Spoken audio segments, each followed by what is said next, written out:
now, you're tuned into RBLR, the home of Tampa Bay's Reveler Sports. Hi, everybody, and welcome to your RBLR Sports Rays podcast. I'm Ben, and with me right now is Yurika. Zach's at work, so Yurika's going to be stepping off mute and filling in. So how's it going, Yurika? It's good. It's always good to come in and do some bulk duty here. You know, I get my couple innings every once in a while, so it's always good to be on with you. That's true. Yeah, it'll keep you fresh for the postseason because I know we might have to, be rotating players a bit there. So we got a couple of big things this week. It was a pretty good week for baseball overall. Definitely good on the field stuff. Maybe some not so fun off the field stuff. But the Rays did clinch the AL East on Saturday. Yes, they their did. second straight title. So, it's not easy to do because this is definitely the toughest division in baseball. So, pretty big achievement there. Wander Franco ended up tying Frank Robinson at 43 consecutive games on base, and then his streak ended on a couple fielders' choices, which, they don't count as reaching base, but it's still really impressive that he did that, and he's just been, he continues to get better every day. And then we also got some more stadium news this week, which we will talk about near the end of our show today. Yes, we will. On the field, great week. Just a great week of baseball. And a little bit of playoff atmosphere, I think, with the Astros and now the Yankees series, where Yankees are still fighting to stay alive, and the Rays can just eliminate them if that's in the cards, So, yeah, it's that juxtaposed with just the embarrassing, I guess, appearance. It depends on what side you're on, I guess. But in my opinion, it wasn't very good off the field for the Rays. But on the field, great, man. And that's what I'm excited to talk about today. Right, exactly. And, it seems like the ownership of the team is kind of just like, maybe not, I don't want to say like neglecting, but like not really helping, the excitement around the team right now. They could win 100 games. They're making the playoffs. So I know that's kind of like, it's like, shooting yourself in the foot, but we're going to talk about that later and we'll really dig into that. So Yeah, let's get into the games that actually did happen this week, though. We started off the last series you had talked about last week was the Marlins, so we had a couple more with them. The first game, 7-3 win. This was the game we clinched back-to-back American League East championships. But Sandy Alcantara came out.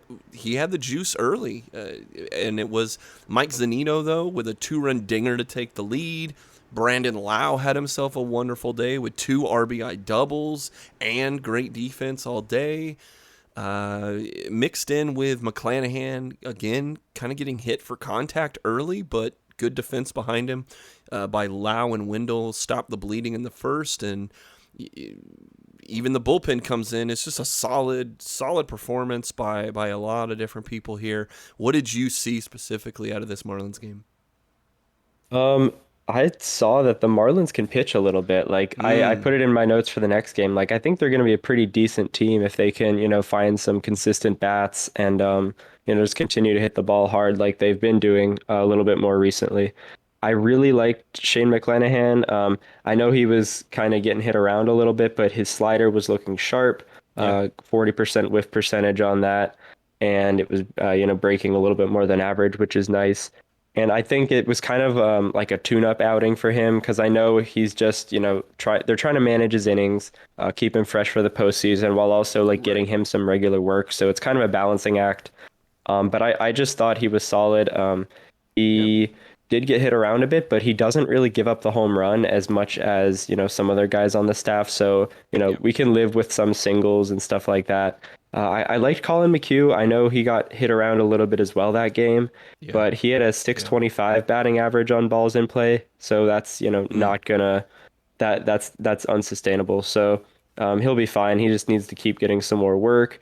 I think Fireisen continues to look really, really good. I know he was like a bit of a question mark as he was coming back from the IL, but he's found his consistency, his consistent stuff. So he's looking great. And my favorite, though, is Pete Fairbanks. He has been on fire with his stuff. His expected FIP and his ERA have been terrible recently.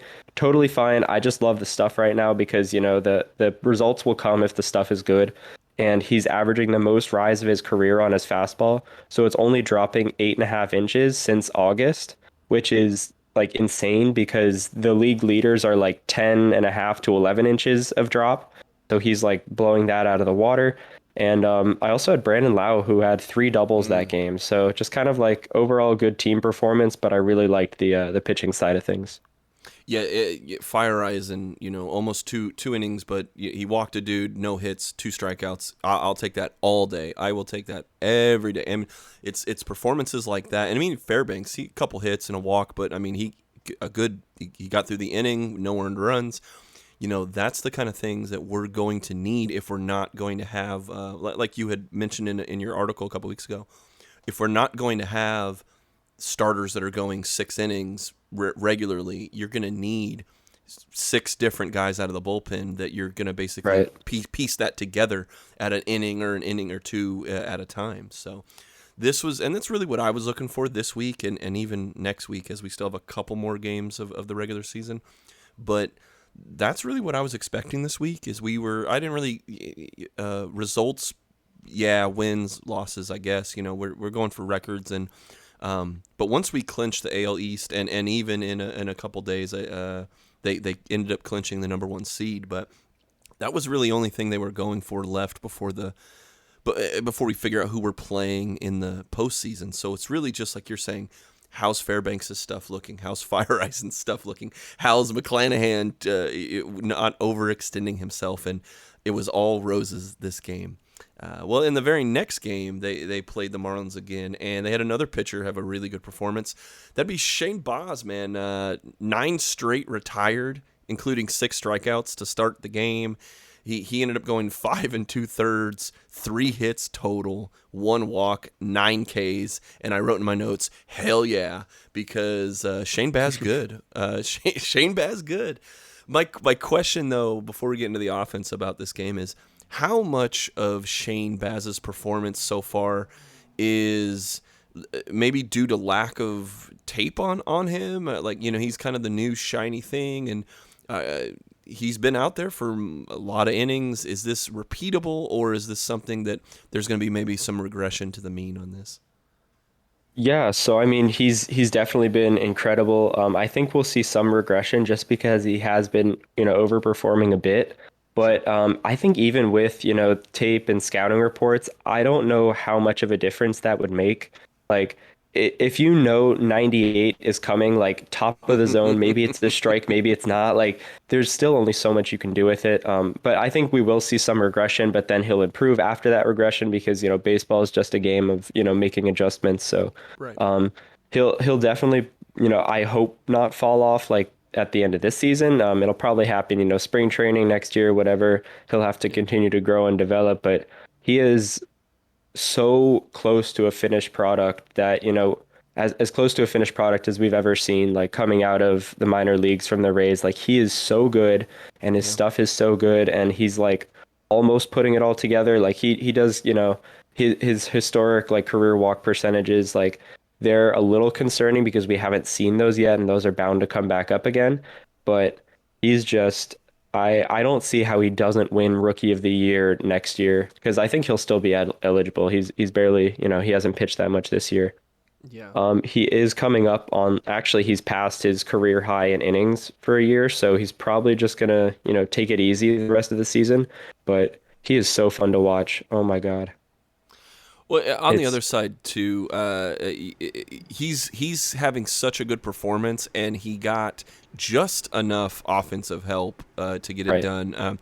Nelson Cruz, two ribbies on the day. Wander Franco goes 2 for 4 with a triple, and it only took 3 runs to get that in there. Now, Shane didn't give up any earned runs, but the bullpen coming in, is it now? Something, I was watching the game. Is it Shagwa or Shargwa? Shargwa. Shargwa. Okay, so Shargwa, Fleming, and Nick Anderson come in for this game, and they give up all the runs, all the hits. Pretty much combined, they go 3 1/3, 3 hits, 2 runs, 2 strikeouts, and that gets the job done with just a little. I guess 3 runs would be a little bit of offense from the Rays. But that was the big thing I liked, is that it didn't take 7 runs. We don't need a pizza at half off to win a game, especially when you get a really good pitching performance. So, what did you see out of the bats this game? They were, they're relatively quiet. Like you said, they scored 3 runs, but Randy walking twice is pretty cool. He doesn't like to walk much. He'd rather, hit the ball, put it in play. So it looks like he's, locked in, seeing pitches well, ready for the postseason. And I think teams are like aware that he knows that it's October, and they know what he does in October, or what he has done in October. So I think, they're going to have to be careful with him and continue to not throw him fastballs, because if they do, then he'll punish them. So it's just important that he's seeing the ball well, recognizing that he's not getting fastballs, and taking his walks, because just getting on base is as good as getting a single, and it also kind of drives up the pitch count. So honestly, I'd rather a guy walk than hit a single. But if he's going to hit the ball, like it should be for extra bases. And that's kind of what, Randy will do, because he's got power and speed, so he can take the extra base. He can hit the ball to the wall. So I'm really excited for what he's going to be doing in this postseason. Well, and that's been the big addition when we brought in Nelson Cruz, when we brought up Wander Franco, is that you basically have to pick your poison, and Randy was the most lethal poison last season, and he just has continued that run. But because of that, you get to surround him with other powerful hitters that are hitting for extra bases, if not home runs, and it's just been, that's the heart of the lineup right there, and it's scary, and it's, if you're the opposing team, it's just like, well, do we put someone on base for Franco to bring in, or do we pitch to Randy and just hope for the best, or do you try to, what they've been doing maybe is just kind of the middle ground, where we throw him stuff he can't hit, and then he's patient enough to get on base anyway. So it's right. it's a great scary thing to have here in the fall. So any other notes about the bullpen? Chargois, Fleming, Nick Anderson. It's interesting. I just noticed it now. I don't have it in my notes, but it seems like Chargois and Fleming, since Fleming's been called up, are getting paired back to back a lot lately. Okay. I don't know what their arm angles look like, but I'm sure they look very, very different from each other. And I know that, they have a similar style of throwing sinkers, but it's got to be something with the arm angles and like the movement, because they pair them together a lot, and I kind of like that pairing. I just want to see them get more reps together. And maybe, it'll be a really good combination in the future. And one more thing with Nick Anderson, his velocity was up 1 mile an hour in that outing. His command looked a little bit better. He was keeping the fastball up, the curveball down, and his fastball had 1 more inch of rise than it normally does. So he's starting to get, back to normal. But then he just went on the IL, almost right after that appearance. So it's going to be, a close call if he's included on that postseason roster or not. The very next game, though, after they leave the Marlins series and they win that series, I don't have the stat in front of me, but it's like there's just been crazy dominance this year. So many of these records and streaks that winning all these series and things like that. So it's just good to see. The very next one, though, this was an interesting series with the Astros. They are the division leaders in the AL West, and they were looking to play for winning their division. They hadn't quite wrapped it up. The Mariners, have been very stingy, and I'm sure we'll get into that when we start talking about the wild card and things. They're kind of this monster lurking in the background because we have our problems with the Mariners, but this was not a fun game to. I mean, it was entertaining, I guess, up until the end, but a walk-off loss, a literal walk-off loss for the Rays, as Chargois walks in 2 with the bases loaded in the 9th inning, and it's kind of like it started off really well. Jose Urquidy gives up a Yandy bomb, a 2-run homer in the first, and then you have this amazing pitching performance by Michael Wacha. It's Michael Wacha day, and he just rolls out here with 5 innings, no hits, no runs, 2 walks, and 6 Ks, LFG in my notes. Zunino had a lot to do with that, with some framing, but hell yeah, that's why he's there. That's it's literally why I'm like, let's go. Mike Zunino can frame me probably a couple strikeouts in the majors, but maybe he's what Michael Wacha needs, man. But good day for Wacha, and the Rays actually were up in the 9th. Randy, our guy, we were just talking about him. He put the Rays up in the top 9 with a homer, so they were in position, and it just kind of fell apart in the end. I mean, I guess the big question that I would bring up is that Cash is. I said this in the group chat. Cash is nothing if not consistent. He pulled a guy that was on a no-hitter. Shades right. of I can hear the shades of Blake Snell criticism in the background. But what were your thoughts on Michael Wacha's amazing day and pulling him after 5 innings? He's just continues to get better and better as he gets more reps. We talked about it so much early on in the season about finding that release point, and it really does take a lot of innings to get there. But it seems like he found it like a little over a month ago, and he's been incredible. I don't have the stats in front of me, but I know heading into that Toronto series a little while ago, he was, I think, top 5 in expected FIP in the league since late August. So he's just been on a roll, and to do that to the Astros lineup is really impressive because they don't strike out much. They've been back and forth with the Rays for the number 1 offense in baseball like all season long. They've been trading places between 1 and 2. So for Michael Wacha to go out and do that was incredible, and he really didn't get that lucky. Like, he was just really good. He got a lot of called strikes, which helps with it comes from that framing that you were talking about. So it's pretty cool that Zunino is able to help, but I feel like that umpire was very easily influenced by whatever catcher was behind the plate, because he had a very interesting strike zone. It was changing quite a bit, and we saw that in the 9th inning. Fleming gets the ground balls he needs, but if the defense is going to have a slip up every once in a while. They've definitely tightened it up as of late, but it is what it is. Ground ball pitchers are just more susceptible to things not going their way. So Fleming gets the ground balls, but he doesn't get the outs, unfortunately. And then Chargois comes in and he hits his spots. He was throwing the ball exactly where he wanted to, but unfortunately, the pitches weren't strikes like they were in like the 3rd and 4th inning. So you can't. It sucks that games can come down to an umpire's decision making, but if the Rays just continue to do their thing and play hard, they're going to win more games than they lose, just because like what we've seen this season. I have in my notes here that as of Thursday night's game, the Rays are now getting 40.3% of 50-50 calls. So they're still the last place team in the league for that metric, but that is an improvement though. Yeah, it's an improvement from the 38% they were at a couple weeks ago.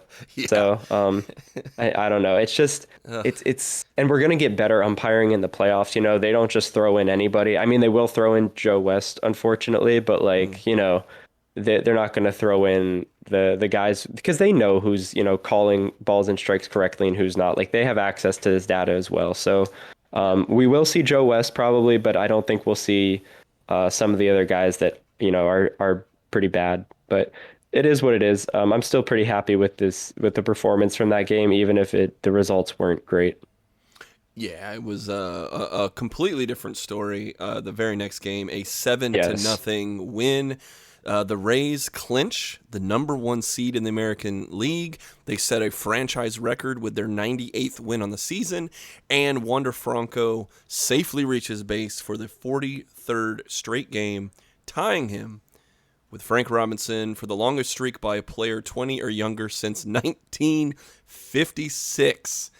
And even on the mound, it was Rasmussen, Patino, Ryan Sheriff combined for a killer box score of 3 hits, no earned runs, 1 walk, and 6 Ks over 9.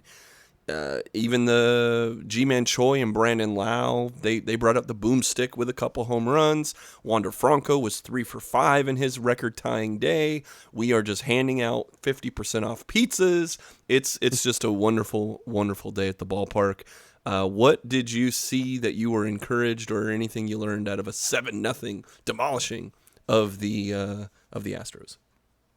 I really liked the role that Patino's in now. Just a shorter, outing. Just get him to throw harder and also not have to worry about mixing his pitches as well, because like we know he has 2 pitches. So trying to go 4, 5, 6 innings it's setting him up for failure, and that's not really fair for a young pitcher, because you want them to have successes so they can grow. And I know the Rays have a plan, so I trust them. But it was just still pretty hard to watch most of the season. But I like the 2-3 inning role for Patino, and Rasmussen he just continues to get it done. It doesn't make sense. In my notes, I don't. Oh wait, no, I have it later on in my notes. I'll talk about it. But he's just he gets the results. He's not. Yeah.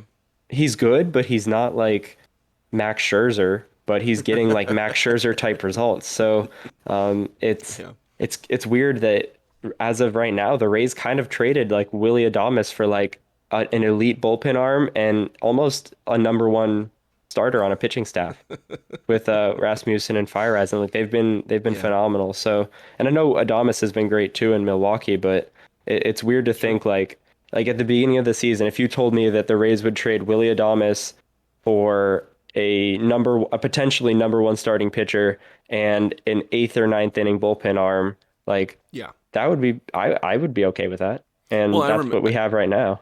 Yeah, and I remember when I did my preview of the season in the beginning of the year, it was one of these, we all knew Wander was coming up at some point, and we had Walls, and we had shortstop was a log jam position.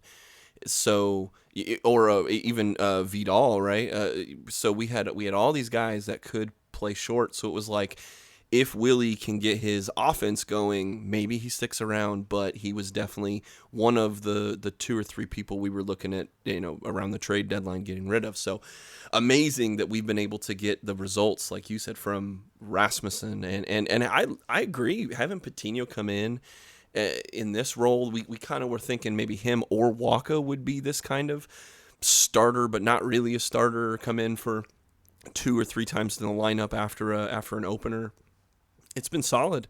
And even seeing Ryan Sheriff get back on the mound, he's kind of been up and down with being optioned and coming back and just different things. Well, he's one of the, I think the statistic was there's like 61 different Rays players have played this year. And crazy. It's ridiculous that we almost have to, in the offseason, like go through every one of them. And we'll go through all 61 people that played for the Rays, even if it was just for 1 at bat. But right. I mean, just a good thing. But transitioning into the last couple games of this week, which I thought, correct me if you don't feel the same way, but like I kind of felt like these had a little bit more of a playoff atmosphere to them. Yeah, definitely. The first game is a 3-2 loss on the road against the Astros. This is the game the Astros clinched the AL West. Again, they've been playing their hearts out too. They've been trying to win because they want to get this done. And unfortunately, Wander's streak ends here at 43. I thought this was a pretty weird game, and that's why I thought it had a playoff atmosphere, because it's kind of those every at-bat mattered, every overturned call mattered, every hit mattered, and it's because the Rays only mustered 4 hits against McCullers and company. Brandon Lowe's 6th inning 2-run home run was the only offense, and even that was like off the pole. It wasn't like a no doubt about it kind of thing. And Carlos Correa's 3-run home run was the only offense for Houston. So it was like you had a Mchugh opening. He gives up 1 hit though, and then like the pretty good. Then Yarbs comes in to bulk for 4 2/3. Other than giving up that home run, he only walked a dude, struck out 3 guys, and Fairbanks, Fireisen, and Whistler come in, and they only give up 2 hits and 2 1/3 and strike out 3. I mean, it was just like it was good. Like other than a home run here and a home run there, it was like good defense, weird defensive things, stuff getting overturned. Wander getting literally on base, but on a E4 and a fielder's choice, like you had Right. said. And this is the kind of game that I think is going to happen more and more in the playoffs. And they didn't get the result this time, but I was not worried or disencouraged by any of the things that we saw in the field. But Wander, I guess we'll start there. This is the last real streak, the last real thing that we were looking at. Now we can really just focus on postseason. So Wander is better than Mickey Mantle, but just about as good as Frank Robinson. Is that fair to say? I guess that's an accurate assessment. He's going to be so important this postseason. I remember, I mean, not to brag, but like when he got called up, I said like there are gonna be ups and downs, but he's going to be unbenchable like by September, and he really was. Like if you take him out of the lineup, you're taking away like maybe a run or two from the offense. So it's just so impressive what he's able to do and how he's not even finished yet. Like he is not at his best yet. He's 21 years old, right? Or 20 years old? I think he's 20. Yes, because the record that he set was for a 20 or younger player. Right. Okay. That's right. Yeah. So, I mean, I'm 24, and to like think about where I was 4 years ago, like I wasn't nearly done growing as a person, and I'm still not. So it's so incredible to see like where he's headed, over these next couple of years, and especially like this next month here. It's going to be really exciting. Yeah. How many hits did you have in your age 20 season?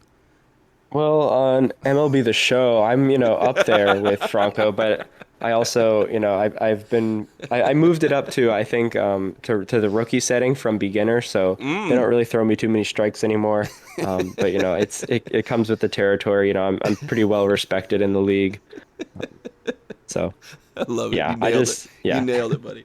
You nailed it. Well, they lost that one, but the very next night, this was last night's game, was a 4-3 victory in New York.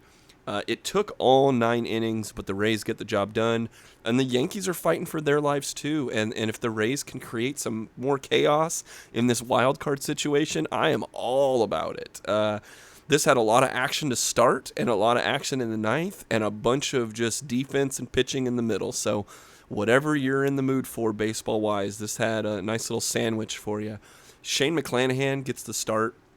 I think they're obviously holding him to his innings. He goes 3 innings, 3 hits, 1 earned run, 3 strikeouts. Pretty solid day, but obviously you don't need him going too far in a unfortunately kind of a meaningless game against the Yankees for us. Right. But Nelson Cruz starts it off with a top of the first homer. Wander Franco has a solid ribby in the ninth to score 2. That extends the lead to 4-1. But then even some good playing by the Yankees. The shift is on for Joey Gallo with a runner at third. Gallo lays down a bunt right down the open third base line that scores a run.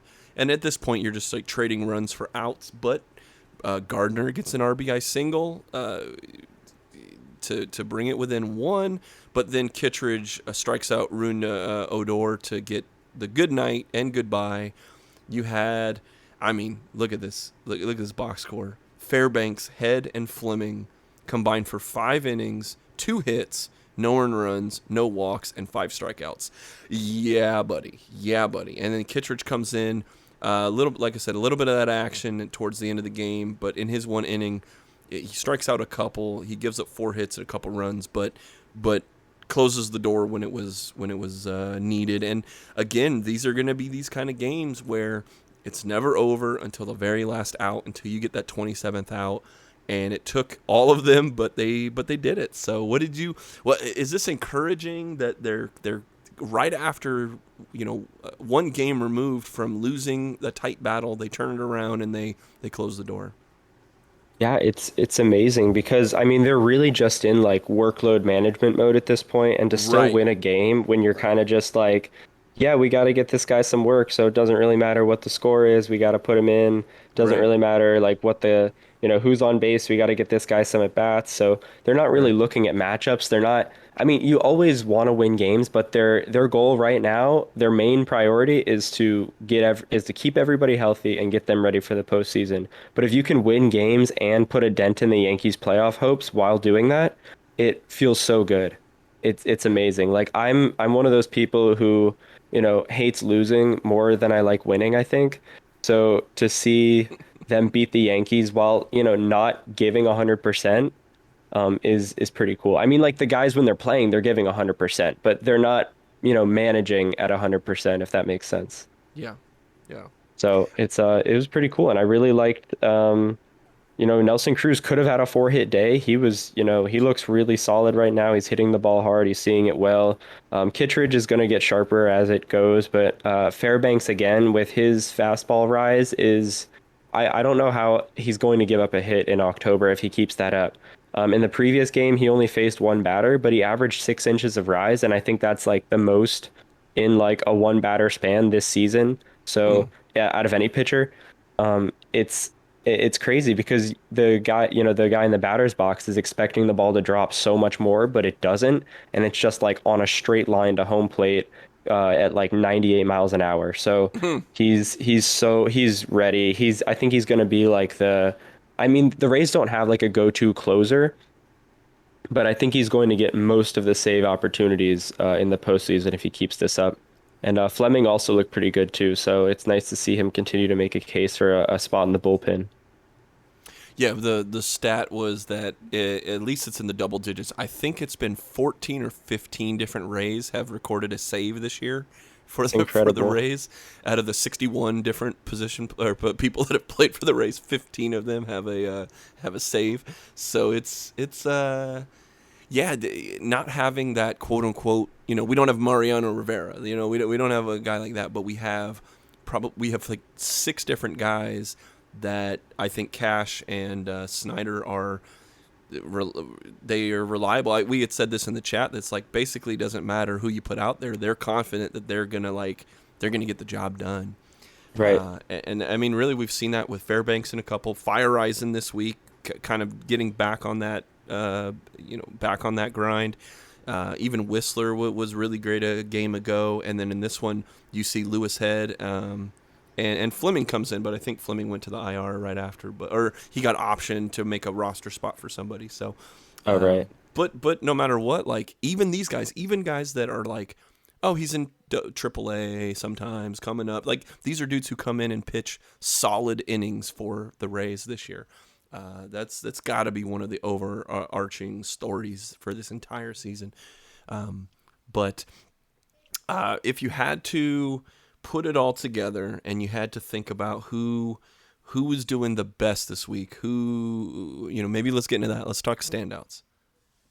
I really like Brandon Lowe, a 368 weighted runs created plus over 18 plate appearances this week. Like it doesn't, excuse me, it doesn't get much better than that.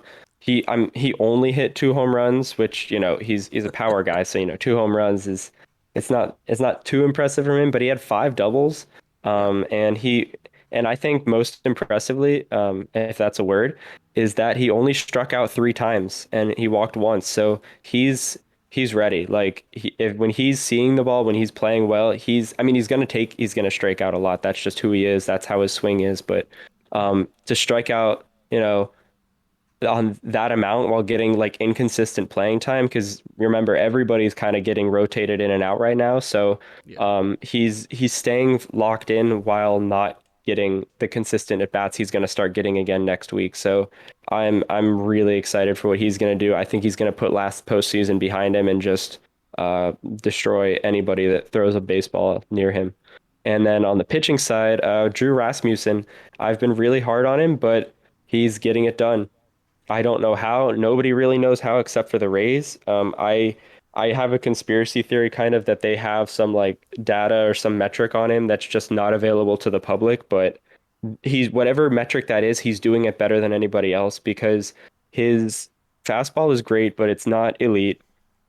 Slider is above average. That's about it. His command is good. It's not great. His spin is good on all his pitches, but that's not great. The rise on his fastball is great, but it was better when he was a reliever. He throws 2 pitches. That's it. He can throw 4, and they do look pretty similar out of the hand, but he only throws two. And he's got about a 2-run differential between his expected FIP and his 1.93 ERA. So as a starter. So I don't get it. It doesn't make any sense, but I love it. And I want him starting postseason games because they got to ride this hot streak. Absolutely, man. I had Brandon Lowe, of course. To add to everything you said, you talked about the doubles, the homers, his weighted runs created, and he's got amazing defense all week too. Just He has. phenomenal job, just on the plate, in the field, everything, man. It was a wonderful. We could have also talked about Franco, Zanino, and Randy, who all had 150 plus weighted runs created this week. Right. I mean, any one of those guys, just amazing. But I'm going to bring up Kevin Kermeyer. I think Kevin Kermeyer had a solid week as well. He's just, I mean, you're talking. He had a just at 1 OPS, so he's 1,000 OPS, killing it. Amazing. But he's, so even his weighted runs created is a 182. So I mean, he's playing almost twice as good as you would expect.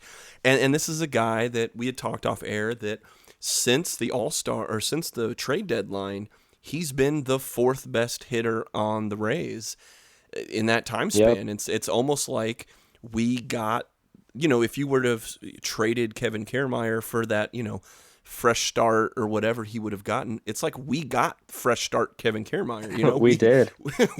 we got more discipline at the plate, hitting timely hits, and he still's amazing, robbing home runs, jumping over the fence, and thankfully, you had mentioned it off air too, that he's been knock on linoleum and touch wood or whatever, light a candle, whatever you got to do. I'm about to say he's been very healthy. Again, knocking on wood, lighting candles, whatever you got to do. He's been healthy, and that might be the catalyst. I mean, that's between not having the trade rumors over your head, knowing where you're at, you're staying where you wanted to be, where you've been so far, and the team needs you. We need our center fielder to be diving around the outfield and getting some timely hits at the bottom of the lineup. When you have the heart that we do, these are the little margin of errors or little margins for profit that we're going to get when we have an amazing Kevin Kermeyer playing everywhere. It's just been so happy to see for KK. I speak for myself, but I think that we're all fans of Kevin Kermeyer, the person. We're all fans of Kevin Kermeyer, the hometown, or homegrown Ray, right? He's the guy that was he was going to be our next superstar, and kind of the jury's out if that ever happened for whatever reason. But we're getting it right now. We are getting everything we hoped and dreamed for KK. So that's my standout. He's the man. Pitching wise, it's got to be Michael effing Wacha. I love it anytime he goes out there. I love it, and I'm okay with him being pulled. Like, it is what it is. We need a Michael Wacha probably at some point during the playoffs. He's going to have to come in and either have a bulk role or start a game or two here and there, or come in as a reliable veteran in a jam. So I'm not, no and history and all that, but he probably wasn't going to go the distance anyway. And 5 innings is about what he's been pitching anyway. So why not go out with 5 no-hit innings? I'm okay with that. So handshakes all around for Mr. Wacha and Mr. Lowe. Exactly. And just a little bit more on KK because I was so amazed to see this. He gets a lot of hate for some of his base running mistakes, which, whatever. It is what it is. He's going to play aggressive no matter what the situation is. So I respect that. But since September 1st, he's had a 171 weighted runs created plus. He's been phenomenal, and a 10.8% walk rate in the second half of the season. His I can't think of the name for some reason, but his batted ball profile, that's it, has changed a lot in the second half. He's trying to hit the ball up the middle. He's at 53%, trying to do that. He's only pulling the ball 16% of the time, and his fly ball rate is up 5% in the second half of the season. So all those numbers are in the second half compared to the first half. So he's hitting the ball up the middle in the opposite way, and he's just putting it in the air, and he's seeing a lot of pitches. So that's kind of his recipe for success right now. And while he's doing that at the plate, he's arguably one of the best, if not the best, defensive outfielders in baseball. So I I love it. We like him. He's amazing. He's a Yeah, ray. yeah, He does it. It's just it's cool to see him like coming around at this time and coming into the playoffs to be hot like that. It's where we want our hitters to be, so it's yeah, pretty cool. absolutely. What would you like to talk about next? We definitely want to get into our playoff rotation, that's for sure.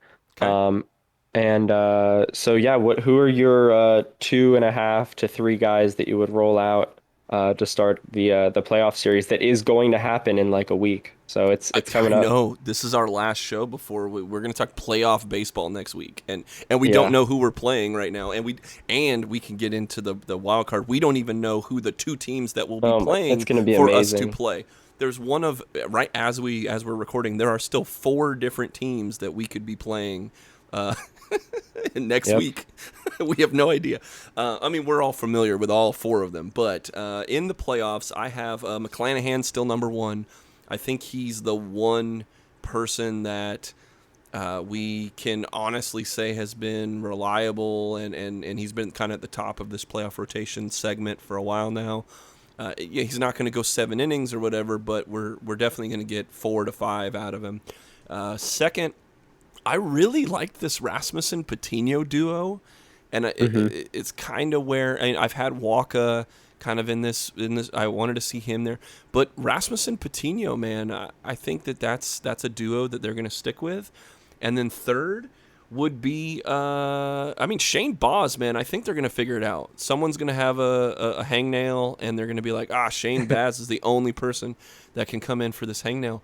And I think he's going to get playoff starts for a lot of what we were talking about. One, he's just his pitching just lights out, but also the fact that these teams, and if we play one of these 4 teams, which, I mean, we are going to play them, but they haven't seen him. They haven't seen him. They haven't seen his elite stuff enough to get through it. So I think that's definitely going to be what the Rays are going to try to do just from a strategic standpoint. But I think Shane Baz will come in, and then it'll be a definite bullpen after him because Shane Baz probably has the quick hook, you know.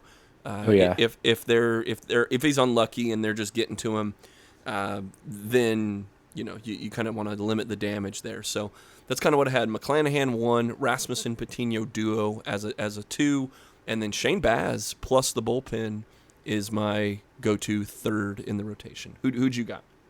So I definitely agree with you on McClanahan. He is like the number 1 starter. Mm-hmm. He's been the most consistent, and I guess he's had the most success too. I mean, given the sample size, like it's been like I think 125 innings or something. So he's up there with the innings he's pitched. And so I think that just makes him the number 1. Like he's the guy who you can trust to give the ball to in that first game. Yeah. And then I would go. I know I don't agree with myself on this, but I'm going to say Rasmussen. I'd roll him out there for 5, 6 innings. Just throw the fastball, throw the slider. Don't do anything else. See what happens. It's worked for him, and I know that it's not sustainable, but they don't need it to be sustainable. They just need it for they need him to do it 5 more times. That's it. Yeah. And if he Yeah. can do that, then they're in the World Series. They have a chance to win the World Series if he can do it 5 more times. So Yeah. figure it out next season. Whatever, add a changeup, add a slider, or no, Yeah. he has a slider, add a changeup, curve, whatever. I don't care, but Yeah. just do it now.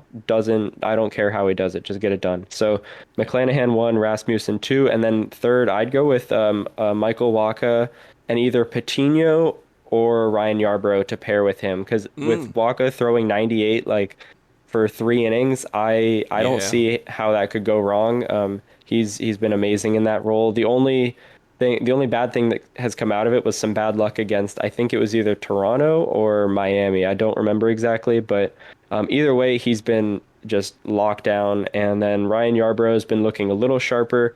I know he gave up some runs to the Astros, but that was on a 3-run home run. The rest of the game, it was totally fine.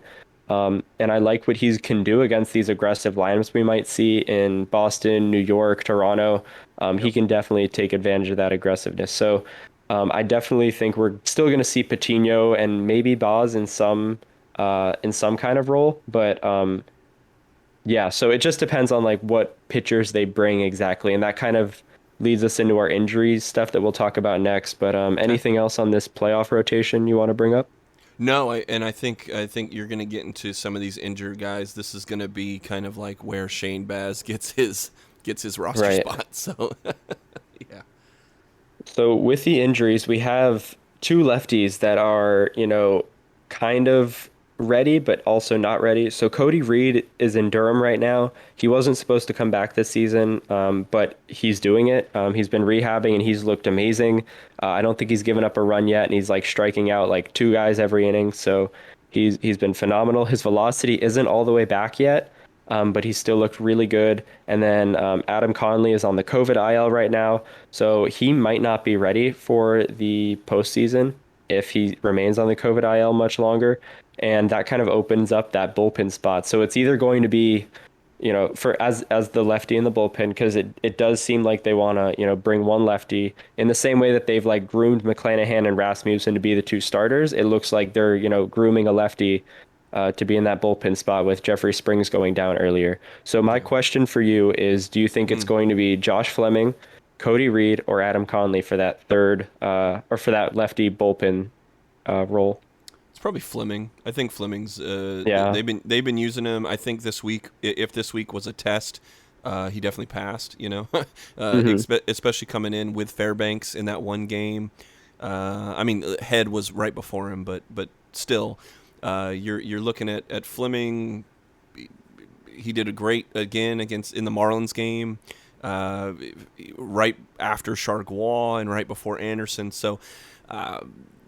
That's kind of who is sticking out to me.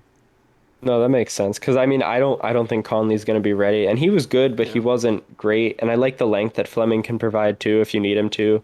Because Reed and Conley are 1 inning, maybe 2 inning guys. Fleming could give you 3, maybe 4 if needed. And his sinker was up to 95 in Durham when he was pitching, in 1 inning stints. So Fleming can give you that velocity a little bit too. I just think Cody Reed is so interesting because he could come back, but he's also so important to what Durham is doing right now. And the Rays clearly value winning at all levels of the minor leagues. We've seen that, especially this season, but even in the past. So they might leave Reed down there. So I think I'd agree with you on Fleming.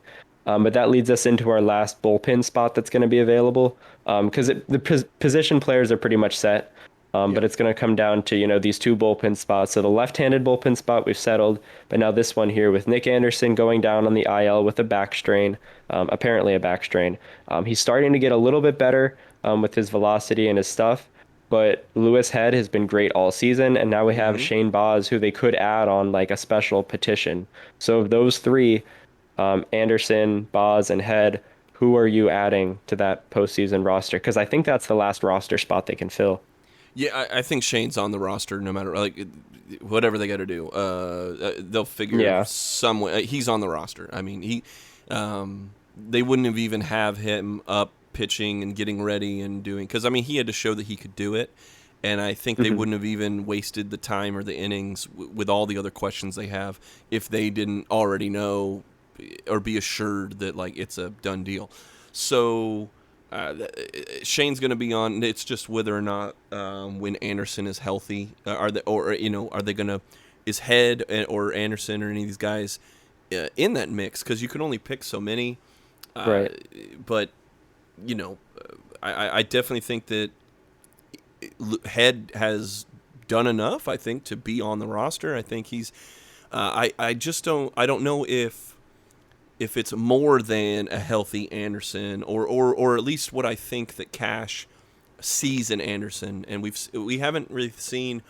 I don't have the stats in front of me, but it just feels like he really trusted Anderson 2 years ago, a little less last year, and it's been injuries and things this year. So, but I think that trust is still there. So when you're making that very final bullpen spot, all those things kind of that are off the field. They're just kind of, no, I have a feeling, or I trust this guy.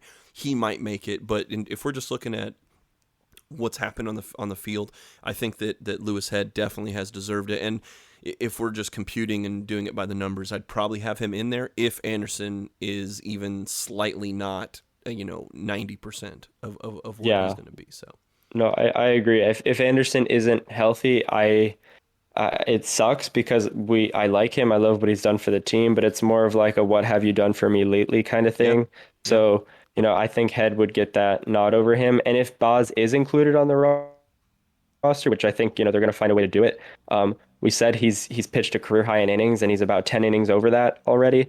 So he's probably close to not pitching too much more this season. He is going to pitch today on Saturday here against Jordan Montgomery. But if he's included on the postseason roster, I think it'll be like a 1 to 2 inning type role, just because they don't, you don't want to, sacrifice the future. Exactly. So, but if he is in that 1 inning role, we're going to see triple digits and an insane slider. So I'm excited for that because he'll definitely get to let loose. Yeah, I agree. That's why I had him kind of third with the bullpen, knowing full well it's a bullpen game, but your first guy is Shane Baz, and yeah, boy, let's go. That sets the tone. Well, I guess the last thing before we get into maybe some of the matchups, we'll end on a high note, because the big thing that I guess we have to talk about a little bit is the appearance by Brian Auld. It's not like a press conference, or it wasn't even really kind of a round table or anything. It was just kind of a public forum, a discussion that Brian Auld of the Rays, the president, came down and went to Oxford Exchange Cafe con Tampa is the forum that they do this, and he was discussing the Sister City proposal. So man, this has been a fire starter. If you look at the social media and the fans and the very vocal displeasure with all things with this. So I guess I'll give you the table first. There's a lot to touch on. I definitely don't have the complete answer. We have a lot more questions and a lot more like, well, why are they doing this? Why are they saying this? What's the real angle? All this kind of things. I guess we do have to touch on a little bit. So what are you feeling? What do you want to discuss? So I guess maybe we can start with like the Montreal sign that was brought up fairly recently, because I feel like that kind of sparked things again. The stadium talk is always going to happen every season, whatever. But bringing up that Montreal sign, I think, got everybody fired up. So, apparently they were going to hang up a sign advertising the sister city concept, whatever, with Montreal. Lots of backlash from fans, but then some fans also in support. So there are a lot of people on the different the many angles of this this issue. So backlash happens. They decide, all right, we're not going to hang up the sign. But in my mind, that's already a win for ownership, because they want that publicity. They want people to get passionate about it. They want the coverage. They want the articles about it. And I don't even think they had a sign that they were going to put up. I think they just wanted to get that controversy, because the ownership is able to get this publicity without even having to pay for that $100 canvas sign, whatever they were going to do. I don't know, but it's interesting because the ownership can say a couple words, and then everybody's got a pitchfork. So it's pretty interesting. It's almost a little funny in an absurd kind of way, but it's so the sign gets everybody fired up. And now we've got, the Brian Auld was his name, was like you said, out preaching about how great it would be to move to Montreal and share a team. So I've got some specific numbers in here, but I want to get your take on this as well, because I know you kind of set the stage here. Yeah, look, I know that Mr. Auld is just at the very least, he's being trotted out by Stu to do the dirty work, to be the face of the organization and lay out the bullet points that Stu wants to put out there for whatever the inevitable. Because the thing is, if you're taking all this at face value, I think that's not. It's not anywhere near. I mean, I'm not trying to be tinfoil hat conspiracy guy, but I am saying, like, in the art of negotiation, right? In the art of public perception, in the art of politics, which this is 100% about politics and business. It's 100% about that. It has nothing to do with fans, and unfortunately, we, the fans, are the ones that are in the crossfire, and we're the ones that are we have the most, I guess, to lose in terms of the time and the money that we put out there to watch our teams and talk about them and do, like, literally what we're doing. Like, we are sustained by the interest of the fans and other fans that listen to this podcast, right? So from that perspective, it's horrible when you're seeing basically this stuff happen. That, as mad as we want to get about it, I would hope that there's things like, oh, they're going to put a sign out in the field. No, we're mad about it. Okay, we're not going to do the sign. But in reality, you threw a layer on there that I didn't really think of. Like, was this just a, hey, I'm going to do this, and then knowing full well we were all going to be like, are you kidding me? And then he goes, okay, I give in, you win, the fans win, we're not going to do the sign, right? And it's like, I didn't really think of the little okie doke there. But I do think that this is public theater for an audience that is not the fans. This is public theater for politicians and business leaders in now multiple cities to kind of figure out, now that the PR is out there, what are they going to do about it? What's the next chess move that's going to fit? But I had some questions. I don't know. I put out kind of the bullet points down here that Brian was saying, as he was reading from a piece of paper. If you haven't seen any of the video, which Cafe Con Tampa, they don't want, in the spirit of discussion and being able to be free-flowing discussion, they don't want people to be recording this stuff. But multiple people were recording with their phones inside there. So We've seen the video, we've seen the audio.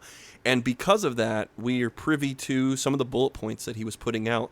And I at the very least, they're very questionable. I mean, I guess if it's all right, I mean, I'm just going to lay out some of these bullet points. Yeah, definitely. I think the first one that's just ridiculous is, and I'm not trying to be too over passionate about this. It's just because I know that, like, as hot as I get, like, I alone am not going to, or even if we had 1 million people, like, at some point, unless it's moving a needle politically or money-wise, that's the only thing that's going to move this in a direction. So, but to then come out and say things like, oh, well, many people travel during the summer, and the quote was, I'm sure you can imagine the number of people who have said to me that they go to North Carolina or Utah or Canada.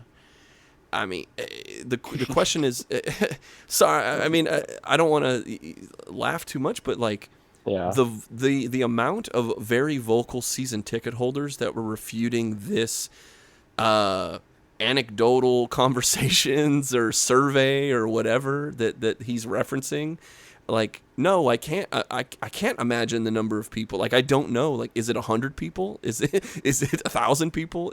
It surely isn't 22,000 people that were like, yeah, we go to Utah and Canada, specifically Canada, in the summer, that you would use this anecdotal thing as one of the pieces of evidence of, like, see, it's a great idea. People are in North Carolina and Utah and Canada.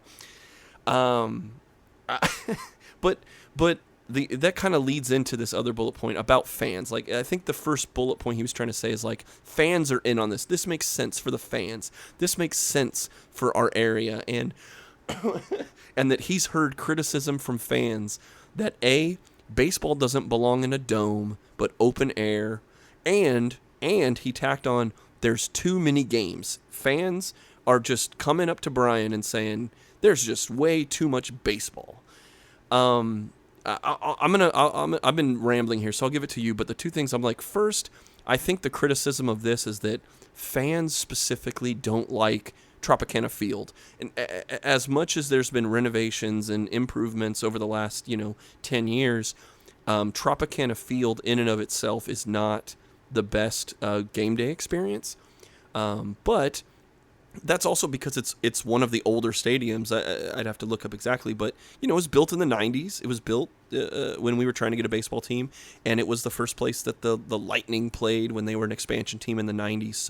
So this is a stadium that was built in the late 80s, early 90s, and it's probably one of, if not the oldest places in Major League Baseball. But to sit there and say that Rays fans are just, there's just too many games, and so we're gonna service our fans by giving them half the season. We watch a lot of these baseball games on TV, guys, and some of us watch every one of them on TV, and wouldn't think that there's too much baseball. So before I keep rambling, pick up from there. Like people traveling to Utah, there's too many baseball games. What's going on here? It's just so funny that like that's those are like North Carolina and Utah, like out of all the places to pick, like that's what his I'm doing air quotes, what his facts are gonna talk about. Like neither of those places have baseball teams. Yeah, I mean, I guess maybe they try to get away from the dome. The Tropicana Field is so terrible that everybody has to go to North Carolina just to get away from it. I guess I don't know. Maybe that's it, but in all seriousness, like I kind of get like maybe the supply and demand angle, like, oh, if there are fewer baseball games, then more fans will attend each game, because if we have 10 million in attendance for 80 games, 10 million in attendance for 40 games looks a little bit better. But like I get that, but I don't think it's like that cut and dry. Yeah. It's just it feels like it was almost, I don't want to say like it wasn't research, like what he was talking about, but he was definitely just reading a paper that was handed to him. Yeah. There is one thing that it is probably uncomfortable, but like Montreal does see like more tourists in the summer than Tampa. And Tampa gets like the snowbirds, we get them the colder months, but baseball isn't played in January, December, February. So it's I understand that part, but like the Rays TV numbers have been incredible. Like the fans are here. The fans want to watch the game. They're not saying, "Oh, I'm not going to watch the game because of the Trop." Like the Rays had the 11th largest increase in viewership in 2020, and that's during the pandemic year and with Frontier dropping Fox Sports Sun. So like the fans are out there and they want to watch the games. The Rays just have the lowest population density out of any team within a 30-minute radius of their stadium. So it's like and I think he talked about it in his thing the other day, Brian Ald, but he was saying like even a stadium in Tampa wouldn't be enough or whatever. But yeah, are they sure about that? Like, are you actually looking at the numbers, or are you talking to your 10 friends who go to Utah every year? Like, I don't really understand. I'd like to see like their numbers or their reasoning for that. And I'd also like to see the actual sign that they were going to hang up in Tropicana Field. Like, show me the sign, show me that you actually had it printed, and then I'll believe you. But it's just, I don't know. And it really is going to come down to Stu doing what he wants to do at the end of the day. Like, he's either going to get his, taxpayer funded stadium or he's not. I mean, there could be like some kind of mix of the two, I guess, subsidized part of the stadium, whatever.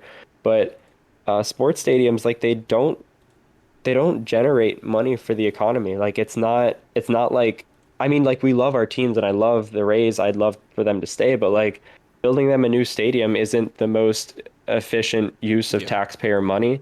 Even hospitals, movie theaters, they generate more in yearly sales than sports stadiums because they're used for part of the year. They're seasonal.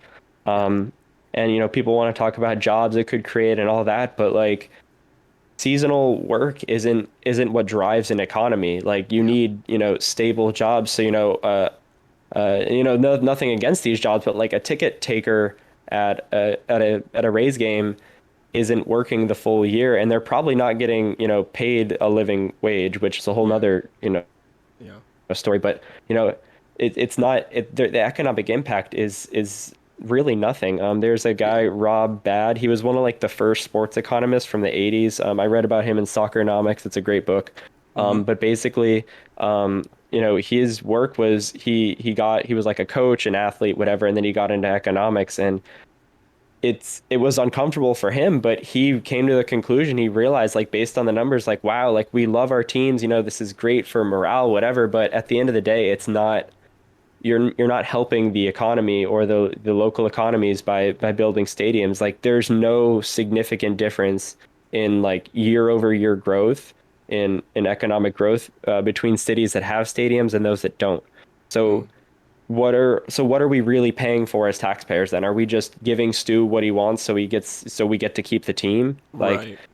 it sucks, but like, what we're kind of like you said, the fans are the ones who are, feeling the brunt of this, and Yeah. it's just not, it's not fun. It's really interesting. Like, I love to learn about this stuff. I don't really like that it's happening to my team, but Yeah. I do find it really interesting. And building a stadium isn't as bad as hosting an Olympics or a World Cup, because those stadiums are built for like one thing and then they're kind of just like abandoned. Right. So it's a little bit better than that, but it's still, it doesn't do anything for the economy. So even like Montreal, if they, give up some taxpayer money, like, they're kind of getting screwed too. And like, I think the only one who's going to, get a big win in this situation is going to be Stu. Like, Yeah. at some point, he's going to get something of what he wants here. Yeah, to kind of double back to some of the things you brought up, the thing is that the demographics around St. Petersburg and the distance from the Trop to like the major areas of population.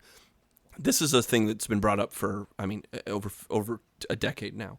We've been trying to say this for years. The problem isn't that fans, even in St. Pete, even the number of fans that are in St. Pete local, isn't the problem. It's that they did shoot themselves in the foot by placing the Trop where they did back in the late 80s and 90s to get the thing built. Okay.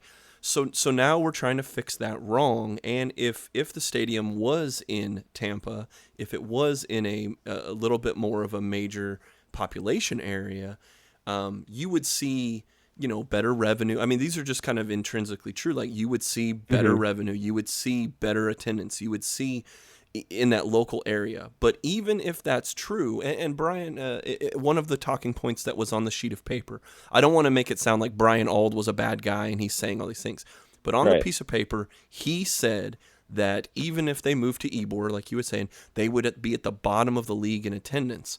And I just don't, even if they built a stadium that was only 22 to 30,000 people, only two teams are even close to 30,000 average attendance, and that's the Dodgers and Atlanta. But the number of ones that get over 19,000 is half the league. I mean, so it's like, if you had a 20-something thousand stadium, they would get way more than the 9,513 fans that are, average attendance in 2021.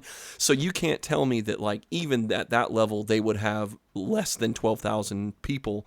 That's bottom of the league, but that's still 15 to 16,000 people that would be at this 2/3 filled stadium. If you were trying to make this a point of like, oh, even if we put it there, people won't go. It's like, I don't believe that would be intrinsically true.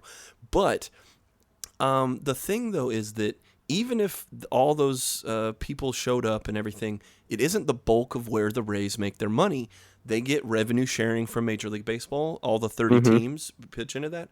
And they get TV rights money, which is the bulk of the money. It is the Bally Network and the Major League Baseball TV deals and things like that make them the majority of their money. So even if they played in empty stadiums, which they literally did last year, the Rays, like every other team in Major League Baseball, lost money last year in the pandemic and the world and everything. But they were the third, best in terms of operating income.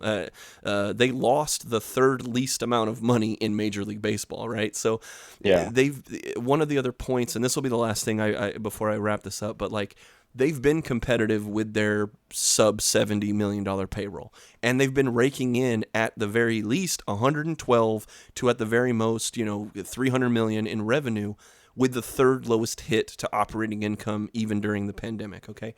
So the Rays are making money, unless their operating income for everything else, the pencils and pens and computers, or if that's another $70 million a year, then they need an office manager. They don't need a new stadium.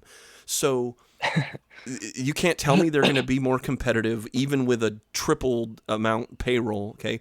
Because they're beating these teams. We're beating the Red Sox. We're beating the Rays. We have amazing front office and amazing staff and amazing players that are developing at such an amazing rate. To stop saying the word amazing, but it's just been phenomenal what they've been able to do with literally the hard mode, right? It's like because of the amount of payroll that they've been given by Stu Sternberg, they've made a really good omelet with these broken eggs that they've been handed. And to tell me that, like, oh, if we had more income and more revenue, we'd have a higher payroll, we'll be more successful. We're already really successful, and we have one of the highest television ratings. We have a fan base that wants to watch this team. There aren't too many games. There aren't people in North Carolina and Utah. There aren't all these things that you brought up. Or at least if they are, they're not this overwhelming majority that they're presenting in this one discussion. We're here. We want to watch the baseball. We want to watch the games. We want to watch this team. And to kind of go back to what you said, really, this is Stu Sternberg's political theater with the politicians and the business leaders of apparently two cities, and it's really who's going to build a stadium, who's going to foot the bill, because one of the other bullet points that Brian said is that we tried so hard for 3 years, but the funding, quote, simply wasn't there. Well, other reports are saying that Stu was only trying to fund about $150 million.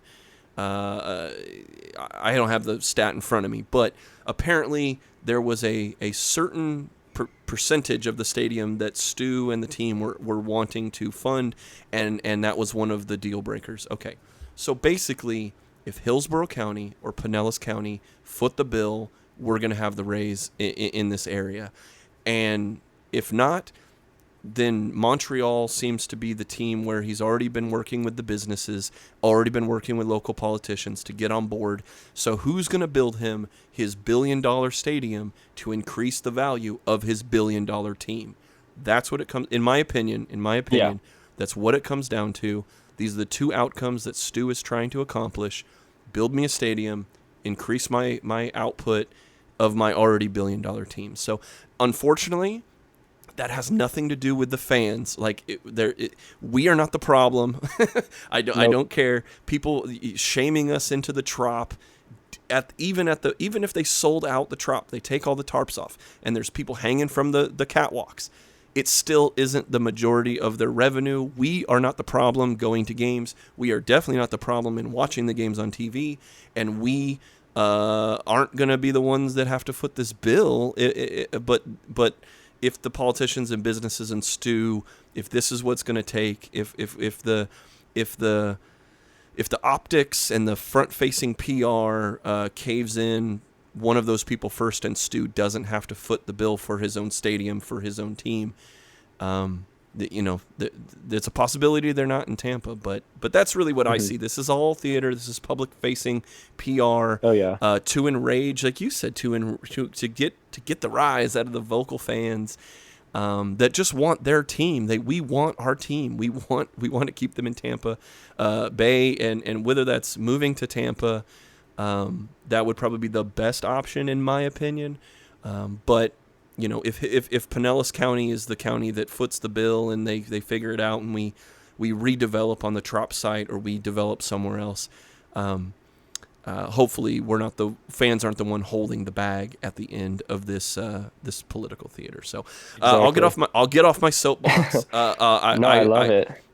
This is just me filling in, but this is looking at it from a business perspective as well as a fan. It's frustrating. It's interesting, like you said, but it is frustrating that it's us. And I hope that we learn the lessons. We learned the lessons from Jeffrey Loria and Miami. I think we've seen, you brought up Soccernomics, the book. You brought up a lot of the economic impact data. We've seen this game played before, right? We've seen this all happen. Can we come to a resolution? Can the business leaders, can the politicians, and can Stu Sternberg figure out something that's the least impactful for us fans? That's what we want. We just want to watch our baseball. So, like I said, I'll get off my soapbox. Let's talk about something else, please. Anything. What do you want to talk about? I enjoyed the soapbox. It's interesting. But yeah, I mean, maybe he could just start a GoFundMe if he wants somebody else to pay for his stadium so bad. Then let's see how many people, want to contribute to that. It's a little bit different than taxes, so I'm sure tons of people would be supporting him, but not really. But yeah, we'll move on to our upcoming matchups. I know I mentioned it earlier, but we got Shane Baz today against New York. Yep. These pitching matchups that we're going to see today and tomorrow don't really matter. They're just throwing out guys, getting them ready, getting them their reps. So we're probably going to see Baz maybe 2 to 3 innings, if that. He's at his career high. He doesn't need much more. But we do want to keep him sharp just in case they are able to add him to the roster, which I think, like you said, they're probably going to try to do. And he's going up against Jordan Montgomery today. Mike Zunino has a 1429 OPS with 2 home runs in his career against Montgomery, and that's in just 7 plate appearances. And then, Manuel Margot has a 1040 OPS and 17 plate appearances against Montgomery. Mike Brasso is usually like the heavy hitter against him, but he's down in Durham, so I like the Rays' chances today. It is a lefty starter, but they've really shaken that. They've shaken off that label of like not being good against lefties. Like they can hit lefties now. They got Cruz, they got Franco, Randy and Yandy have both like come around back to their career norms. So yeah, I like our chances against any lefty pretty much. And then we got Michael Wacha tomorrow, and the Yankees are gonna pretty much throw everything they can to try to secure a postseason berth if they don't get it today. So it's going to be a really fun 2 days. Yeah, I'm hoping Michael Wacha goes out and throws 4 innings of no-hit ball and gets pulled, and then we just combine them as like a no-hitter. He threw a no-hitter. He threw 9 innings with no hits. It's a no-hitter, however you want to put it together. But that would be cool. Who do you think's winning this wild card? We won't get too in depth, but there's 4 teams. You've got the Yankees are currently in there. The Red Sox are currently in there. The Mariners are 1 game back, and the Blue Jays are 1 game back of your favorite team, the Boston Red Sox. The Blue Jays are playing the Orioles, so they have a pretty good wing. Mariners are playing the Angels. That's kind of tough. The Sox are at the Nationals, and the Yankees are playing the Flappy Boys. So we could pretty much knock off or cause some havoc here, Oh yeah, like if the Yankees win one more game, then they are going to be one of the wild card teams. So I'm still rooting for chaos. I wanted that 5-way tie that was possible when Oakland was still in it. Now I'm just going to go for the 4-way tie as a consolation prize here. I want the other teams burning through their best arms, getting their guys, too many reps. I want them tired when they come to play the Rays. They will have some momentum, whoever we end up facing. Sure. But momentum is only as good as the players you have on your team. So I want the chaos just because it's exciting and fun, but also because it's going to play into the Rays' favor. None of these teams can rest their players. The Rays can afford to say, you know what, Shane McClanahan, you're going to throw 3 innings and then take a break for a week. And then, so I just want the chaos. I want to see everybody just going insane, trying to, get into the wild card and then just to win the wild card game, just to, have to play the number 1 team in the league. It's going to be really cool to watch. And I think the Rays are going to get to 100 wins. I think they're going to do it. I hope. Yeah, I think I definitely think that my best case scenario is that it is the Yankees and Red Sox. Yeah. I think that's the best case scenario because these guys have had to worry and worry and worry and worry, and and all this stuff, and then they barely make it, and we don't get a very hot Blue Jays. We don't see the Mariners again. Those are the scary teams that are playing really good at the end of the year, and they're going to be on that streak and that momentum. And both of those teams have success against the Rays.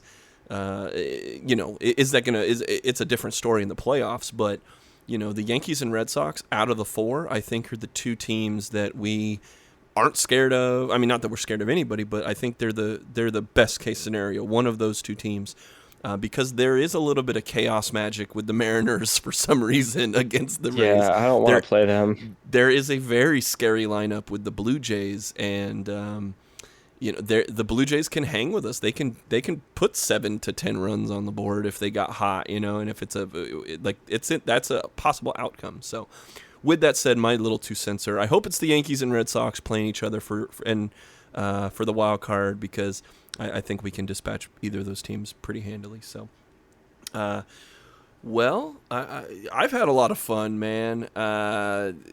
Really, it's good to be in here. We went a little long, but we had to fit in the stadium stuff. And we had to. It was a good week of baseball. So, I guess my last plea before we go is that you do something for free for us. We're on social media. We're on Instagram. We're on Twitter. We're on Facebook. We are at RBLR Sports. Please just hit that little follow or subscribe button. Boom, you're right there. Also, wherever you're listening to this, Spotify, iHeartRadio, Apple, Google, YouTube, wherever you normally listen to Ben and Zach do their thing, as well as everyone else here at RBLR Sports. We work really hard to give you a 5-star experience. I hope that you like it that much. I hope that you do that. And so if you just subscribe on whatever platform you're using and leave us a review if that's possible. That's the one thing I can say. It helps us out the most. It gets us out to more people, and we cannot thank you enough. So I can't thank you, Ben, enough for being a great host. Thanks for having me here.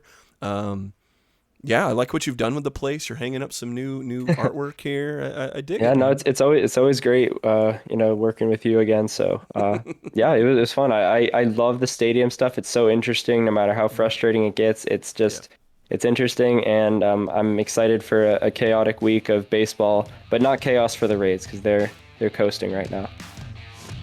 All right, well, that's all I got for this week. Why don't you go ahead and send us home, big guy? Yeah, so go Rays, and I hope we get to see the Yankees sweat a little bit. Thank you for tuning into this presentation by RBLR Sports. On your way out of the stadium, please remember to like and subscribe.